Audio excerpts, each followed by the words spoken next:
you're in your 40s, 50s, and 60s, you probably have had some things that you've wanted to do that you kind of put on the shelf. And maybe some hobbies, projects, or even travel, something that you've always, because of time, family, business, work, whatever you've not pursued because you just didn't have the time or even the courage to do it. So today we're going to talk about starting something new. Hi, my name is Janet, and welcome to the Second Act Collective. So, how do we start something new in this stage of life? In your second act, it can be scary, right? Because a lot of times you don't have the confidence of starting that something new, and because it's just different starting something new when you're older, in your 40s and 50s. Not that you're old, but in that stage of life, in that second chapter, it can be very difficult because it's different. It's different than when you're in your 20s and you're full of life and ambition and you're going after things and you have less responsibilities to think about things. And now in your 40s, in your 50s and 60s, there's a lot to consider. There's other people to consider in your life a lot of times, children, spouses, family members, aging parents, you have all those things. Excuse me. So, it's usually hard to start something new at that time, at this stage. It is I'm not going to say it's not, it's hard. But what is it? I just want you to think of what it is that you have put on the shelf for so many years because of the reasons that I talked about before. And it's something that you wanted to do for yourself, but you've put that on the shelf. What is the hobby? What is the project? And how do we go about starting this thing and actually following through and making sure that we do it? So I would say the first thing that's kind of required is an identity shift. So there has to be a shift in your thinking that starting something new isn't, it's not just about learning the new skill that is required, but that there's something that happens to you. You become somebody else as you do this. Anytime we are putting our brain into a process where we are having to learn something new, a new skill, we are changing the patterns in our brains, the neurons, whatever things in our brain. And there's something even, physically that's happening, but a lot of things that are happening mentally where you're becoming someone who does certain things, someone who masters the certain things. So there's an identity shift that kind of happens. And I talk a lot about identity work, the inner things that happen in us as women, as we are, in the second act, as we're transitioning or whatever we're going through at this time of our life. Because there's a core thing about that thing, who you're becoming on the inside, that then shows up on the outside, the confidence that we want, the boldness we're looking for, choosing ourselves, all those things, they start with the internal work before they show up. Before you can show up and be confident in whatever it is you want to be confident in, a lot of times there is some inner work that has to be done. There's an identity shift, there's a mindset shift, there's a lot of shifts that have to be done internally to get rid of the old stuff so that the new can then emerge. So in starting something new, there's really an identity shift, a belief system that has to change, in that you have to believe that you can be a beginner again. And this is the gift of being in this second act, the gift of starting over, the gift of transitioning into something new, is that you can start to have a beginner's mindset where you're like, I'm just starting over. And they strengthen that because when you have a beginner mindset about something, so I've mentioned this before, I'm taking, should I say taking, but I am starting to learn how to paint. First and foremost, because I'm fascinated and I really want to learn how to paint. I'm like, I want to add to my hobbies that I have. And painting has always been something that I'm just amazed at how people paint, and something just looks so beautiful. So I'm dabbling in it, right? not as consistently as I want to, but when I can, I'm dabbling in it. And hopefully I can become consistent. But I am not going in there thinking, okay, I'm gonna produce some Picasso or something, some famous painter person. No, because I am beginning. I don't even know if I'm ever gonna get to be where it's good, where it can be put in any library or anything really, museum. But I'm going in with a beginner's mindset that, you know, it's a gift. I get to do this.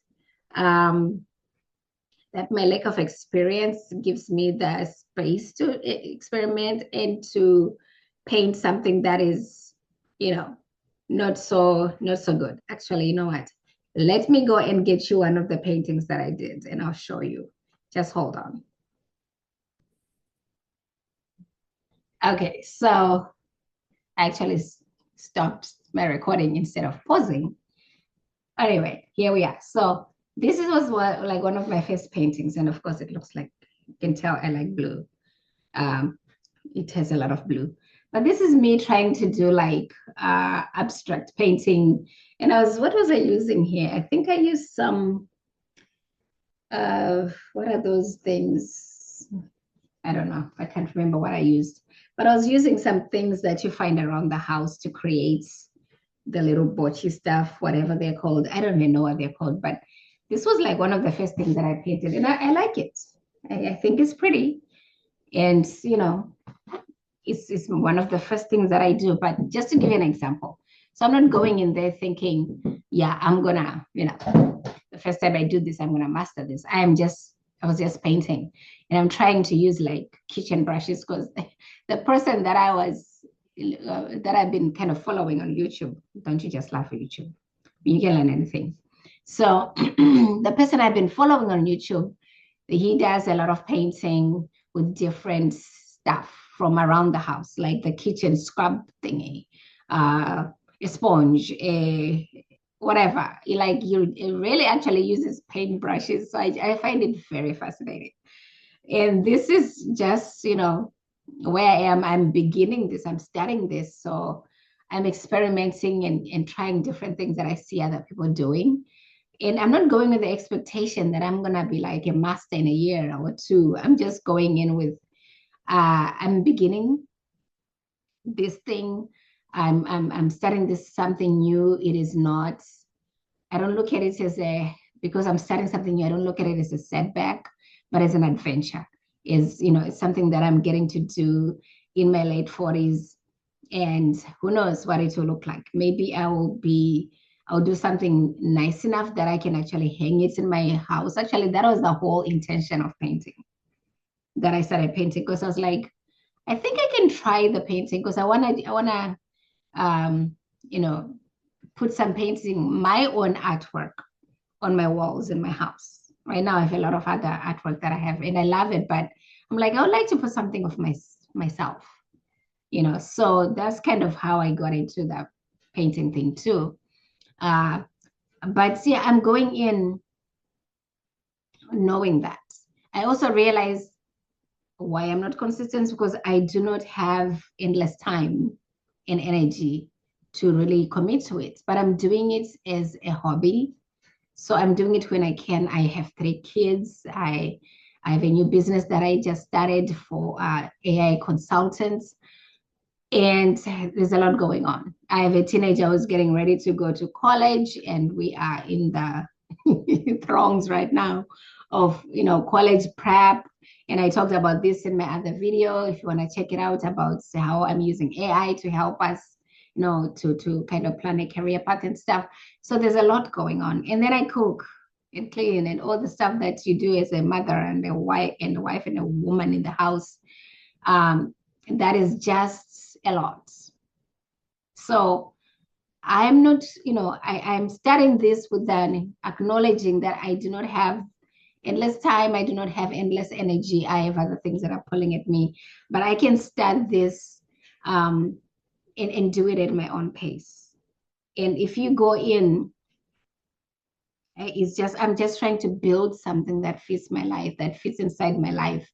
I'm not, I can take the small portions of time that I have in my weekend, in my day, and do it. And sometimes I don't get to it.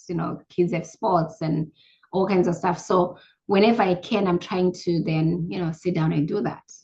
And sometimes I do have to make the time. If I have 30 minutes, an hour there, actually, I do need about an hour. Because by the time I set up the page and this, it's like an hour and a half process. Anyway, but I'm starting.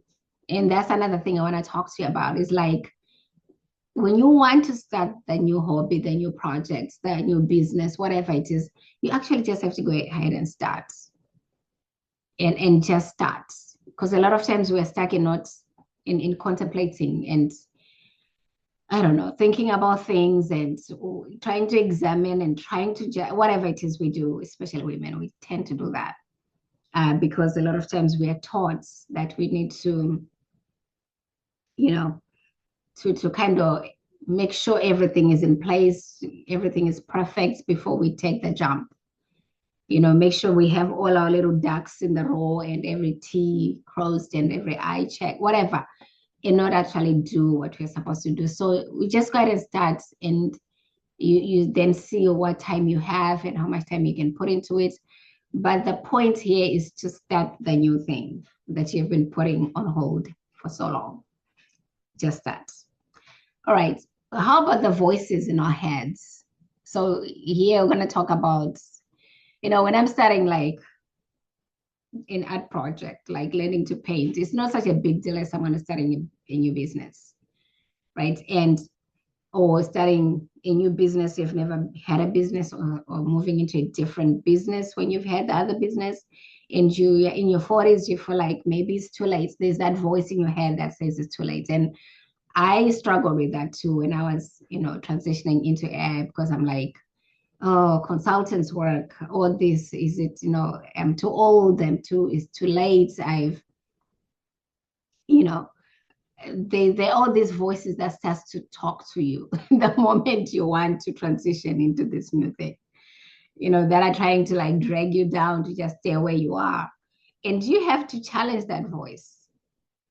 Because I mean, look at like KFC. The guy I think was 65 or 7 when he finally got the recipe and finally got someone to believe in his recipe. And he was old. I mean, you have examples of a lot of people who started things when they're 50s. And actually, I think that's what, I was reading something and they were talking about how people actually started what they call their life's work, like the thing that's going to be meaningful and impactful in life at the age around 50, which I'm like, what? What about all the 25-year-olds that are doing all this stuff, right? But it just shows you that the meaningful, impactful work we get to do actually doesn't really start until you're in your 50s or late 40s, whatever. And so it's not too late. It is not too late for you. It's not too late for me. Even if you're in your 60s, it is, as long as you're still breathing, it is not too late. So just knowing that it's not too late, and ignoring or telling the voice in your head to leave. The other thing that happens with that time is like, oh, it's not the right time. That's also another form of, I feel like, procrastination that is wrapped up in, it's not the right time. I don't have everything that I need. And really, is there an ever a right time? I mean, most of the time in our 20s and 30s, we feel like it's never the right time because we are busy. We are, running a lot of things, managing a lot of things. But in this second chapter that you're in, when is it going to be the right time? When you're 80, 90, like when you retire, when is the right time? So it's really about, ignoring the voices, honestly, chasing those voices out of your head that says it's too late, that says it's not the right time, that says I need this and this in place, and just go ahead and start. Because there's no age that anything is too late for you to do. And then also something that we want to kind of consider when we're starting something new is that what does actually success look like, right? So, for example, success to me for my face painting it looks like this. It's not, It's not artistic. It's not whatever compared to the people who've been painting for a long time. But for me, success looks like the fact that I actually got a canvas and painted something there. That is success, So if I'm starting something new, it's kind of nice to define what success is so that, because sometimes you're like, okay, I'll give you another example. So maybe you are starting on YouTube, like I am. And you might be, success is me going viral and everybody, hundreds of thousands and millions of people watching my videos. Is that really success? To some people, yes. But if you're starting something new, especially now in the second chapter, you cannot define success by what maybe a 20-year-old defines success. So success is not fast, it's not dramatic when you're starting something new. A lot of times, success just means that you woke up and you did the same thing the next day, right? You woke up and you recorded that video. You woke up and you went on social media to promote your business. You woke up and you maybe applied for a different job so that you can have, something different from what you had. Success is very slow. Success sometimes just means being consistent in something. So when you're learning, success is also not quitting.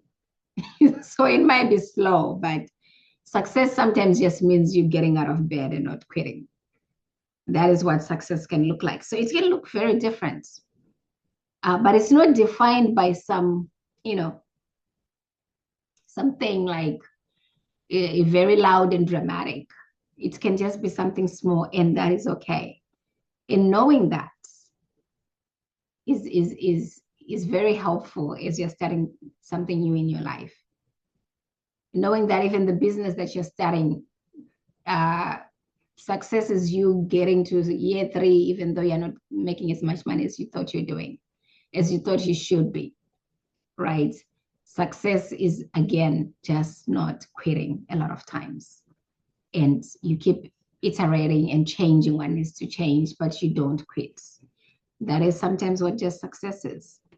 And so how do we protect this new beginning, this thing that we're starting? And we're not talking in terms of, you're starting a new business, you're starting a new career. How do you protect yourself from the old patterns, from the things that you did in the past, from how you ran your business the first time, how you did your career the first time? How do you protect from those old patterns? Because a lot of times we tend, everybody, women and men, tends to bring the past into everything, into the future. We start to build this new thing with the old patterns that we have. So we are kind of recreating the same thing. And that's not what we're going for. We don't want to be recreating what we did before. We are starting something new. So we want to build it very different. So if we've done the identity work that is required, and we are more intentional about being aware of our old patterns, and when we see them cropping up, which they will, we can stop ourselves and say, oh no, we're not going to do this again, this way again. We already did that.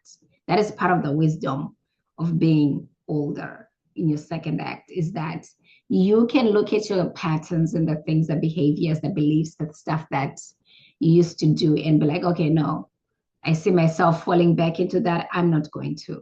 I am just going to, I'm letting go of that, and I'm going to take on some new beliefs. I'm going to take on some new habits. And these old patterns, no, I'm not going to function like that.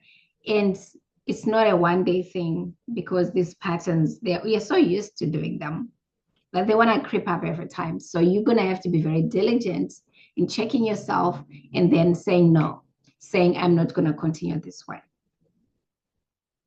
Something else you also want to do in the new chapter, in your second act, in the starting of something new, is finding the people, finding your people. And sometimes you might have to do something alone, right? This is the reason why I've started this community, and the link is in the description if you want to join us. But sometimes you might do it alone for a few, for now, maybe for a while, but you really want to find a community, right? Community of people who have the same values, who are going after the same things, who are in that season of life that you're in. So we talk about us being in the second act chapter of our lives. You want to find the you know, that you want to eventually have a community that you are part of that does that. And sometimes you can start something new and you're by yourself again at the beginning. And you're trying to figure things out, you know, before you invite some people into the space you're creating. And that's fine. But eventually what you want is to have people around you to have a community that you are part of that helps you to grow, and also so that you're not lonely, because there is a part of, I think, for a lot of women in this period we're in the second act, we tend to get lonely, you know, because maybe some friendships have fallen along the way, some relationships have fallen along the way, and you find yourself with like, or you might have just grown out of a lot of things, you know, a lot of people, and you find yourself alone. So you want to try and find the community that you can be part of, so that you can, you know, you can help, you know, help you grow even stronger as you you know, getting into your 50s and 60s or 70s. So there is also, in starting something new, there's the role of play and experimentation, right? So I'm playing with my canvas and painting things. That's kind of me playing around and figuring things out. I'm experimenting with stuff, right? So something else I'm experimenting with the AI, developing apps in it. I am very much interested in that. And I shared that in my other video.